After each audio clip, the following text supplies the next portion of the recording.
நீங்கள் SBS தமிழோடு இணைந்துள்ளீர்கள்.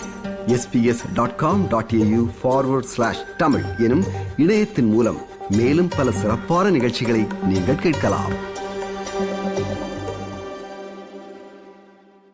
வணக்கம் ஜெயராம் அத்தீஸ்ராம்.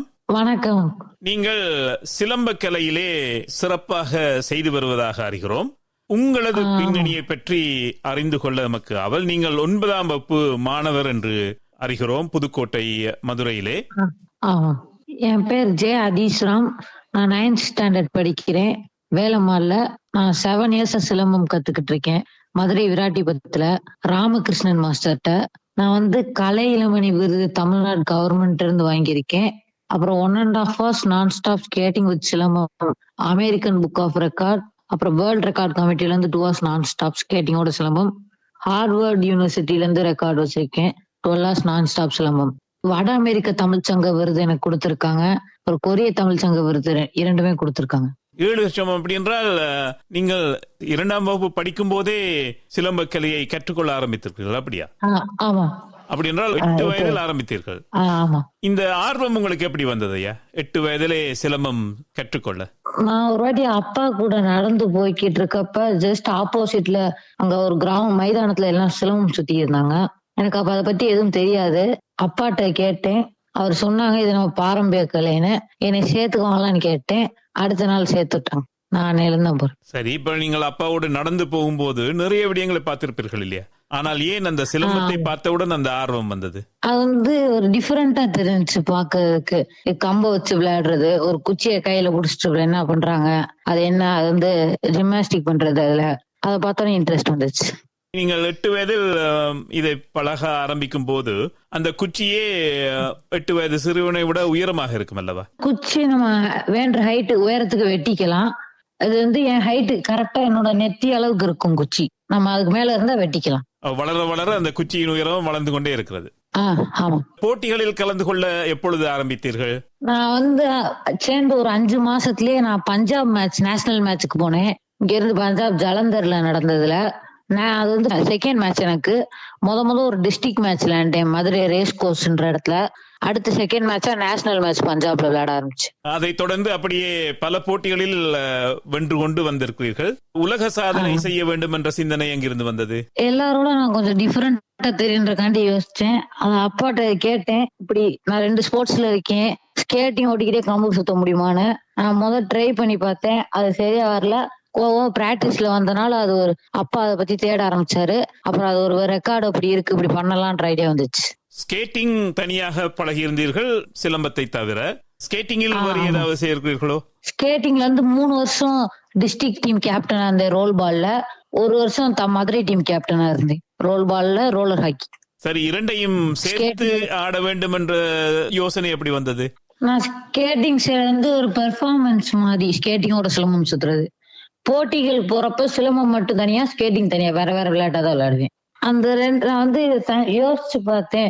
இப்ப ஸ்கேட்டிங் ஓடிக்கிருக்கோம், ஸ்கேட்டிங் ஓடுறப்ப கையில பால் வச்சு விளையாடுவோம் நாங்க. அதே யோசிச்சு வச்சு கையில கம்பு வச்சு விளையாண்டா அப்படி யோசிச்சு.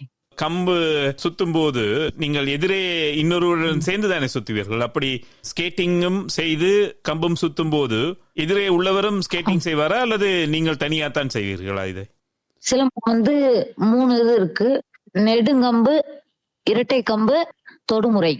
தொடுமுறைன்றது 2 பேர் கூட விளையாடுறது. இது மீதி எல்லாமே நம்மளோட தனித்திறமையை தேடுறது.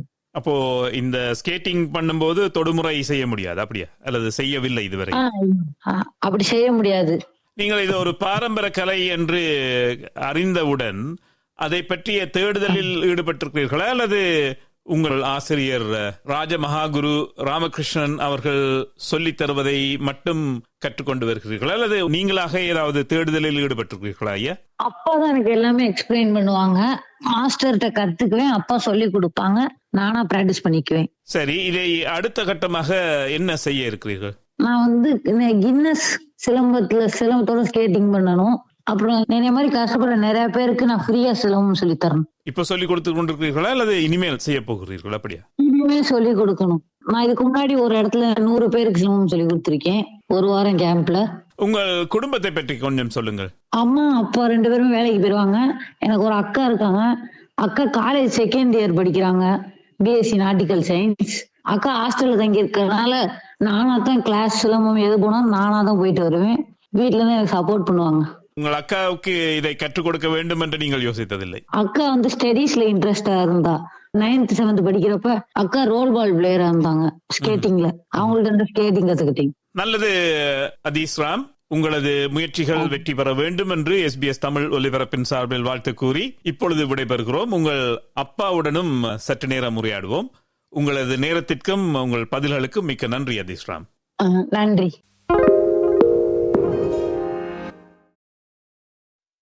Why do people want to be at work?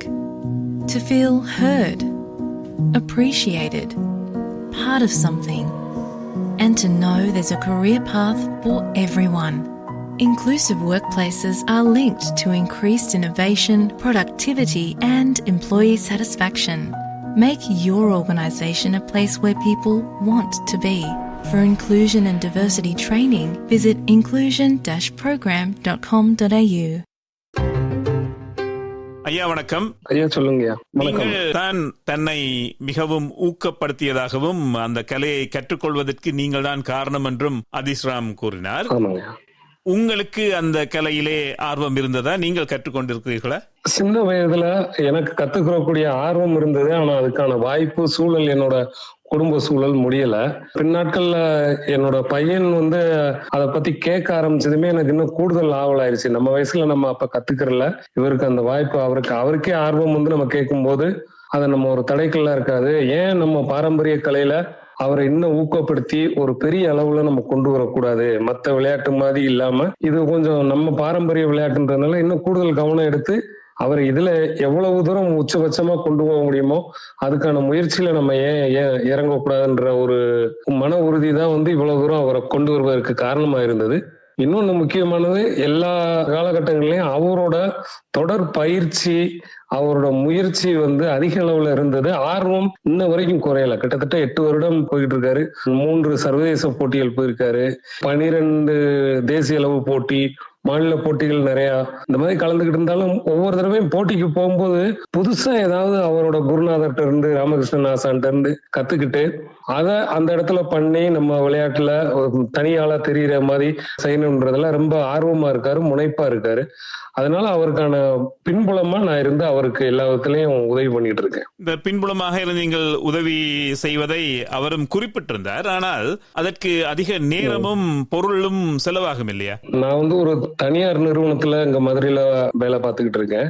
என்னோட துணைவியார் ஒரு தனியார் நிறுவனத்துல பணிபுரிஞ்சுட்டு இருக்காங்க. ஞாயிற்றுக்கிழமை மட்டும்தான் எங்களுக்கு ஓய்வு நாள். ஒவ்வொரு ஞாயிற்றுக்கிழமையும் நாங்க, குறிப்பா நான் வீட்டுல இருக்கிறதுல ஏதோ ஒரு இடத்துக்கு இவரை போட்டிக்கு கூட்டு போறது, நெடுந்தொலைவுல கூட்டு போறது, இங்க இருந்து சென்னை போறது, இந்த மாதிரி எங்கெல்லாம் போட்டி நடக்குதோ வாய்ப்புள்ள இடங்களுக்கு எல்லாம் அவரை கூட்டு போறது. போட்டிகள் இல்லாத நாட்கள்ல வந்து சனி ஞாயிறு பயிற்சிக்கு அவரை அழைச்சிட்டு போறது. காலையிலயும் மாலையிலயும் சனி ஞாயிறு பயிற்சி நடக்கும்.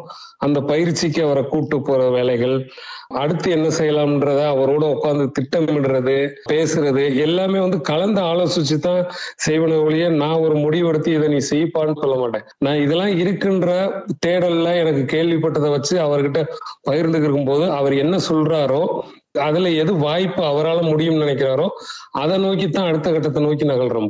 நேரம் குறைவாக எங்களுக்கு இருந்தாலும் இப்போ ஓரளவா அவர் வளர்ந்துட்டதுனால இங்கிருந்து ஒரு 3 கிலோமீட்டர் தூரம் தான் போகணும். அவரா சைக்கிள்ல போவாரு, இல்லாட்டி ஷேர் ஆட்டோ பிடிச்சு அவரா வகுப்புக்கு போயிட்டு வந்துருவாரு. மாலை நேரங்கள்ல, அதே போல காலை நேரங்களே வகுப்பு நேரங்கள்ல போயிட்டு வந்துருவாரு. பொருளாதார அளவுலதான் பெரிய எங்களுக்கு சிரமமா இருக்கிறது வந்து பினான்சியல் தான்.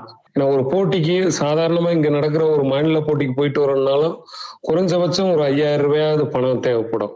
தேசிய அளவுல போறது அல்லது சர்வதேச போட்டிகளுக்கு எல்லாம் போகும்போது இன்னும் அதிகப்படியான பண தேவைகள் இருக்கிறதுனால அதை சமாளிக்கிறது ரொம்ப சிரமமா தான் இருக்கு. ஆனா இவரோட ஆர்வம், இவரோட முயற்சிக்கு நம்ம பணம் ஒரு தடையா இருந்துடக்கூடாது. நம்ம கடை வாங்கினாலும் பரவாயில்ல, அவர் எந்த லெவலுக்கு இதுல ஆசைப்படுறாரோ அது வரைக்கும் நம்ம கொண்டு போயிருவோம் அப்படின்ற ஒரு உந்துதல் தான். அவர் ஒவ்வொரு மேடையிலேயே அவர் பரிசு வாங்கும் போது படுற ஆனந்தத்தை விட பணம் இல்லாதது சிரமமா இருக்குது. அந்த நேரம் பனித்துளியா எல்லாம் மறைஞ்சிருது. இந்த ஊரிலே இப்படியான சிறப்பாக விளையாடுபவர்களுக்கு பலர் ஸ்பான்சர்ஷிப் என்று நிதியுதவி வழங்குவார்கள். அப்படியான வசதிகள் மதுரையிலோ தமிழ்நாட்டிலோ இந்தியாவிலோ இல்லையா ஐயா?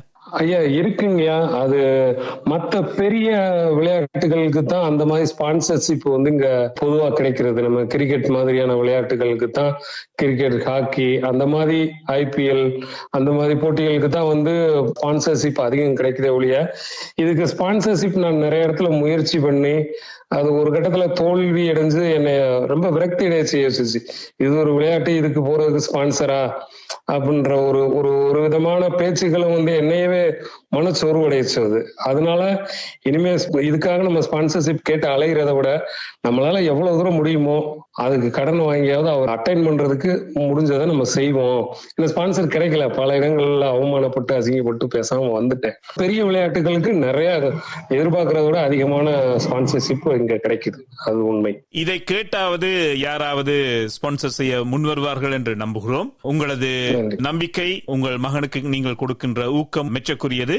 உங்களது சேவை தொடர வேண்டும். அதீஸ் ராம் மேலும் பல வெற்றிகளை குவிக்க வேண்டும் என்று SBS தமிழ் ஒலிபரப்பின் சார்பில் வாழ்த்து கூறி விடைபெறுகிறோம். நன்றி, வணக்கம். நன்றி ஐயா, நன்றி. இது போன்ற மேலும் பல நிகழ்ச்சிகளை கேட்க வேண்டுமா? Apple podcast, Google podcast, Spotify என்று பாட்காஸ்ட் கிடைக்கும் பல வழிகளில் நீங்கள் நிகழ்ச்சிகளை கேட்கலாம்.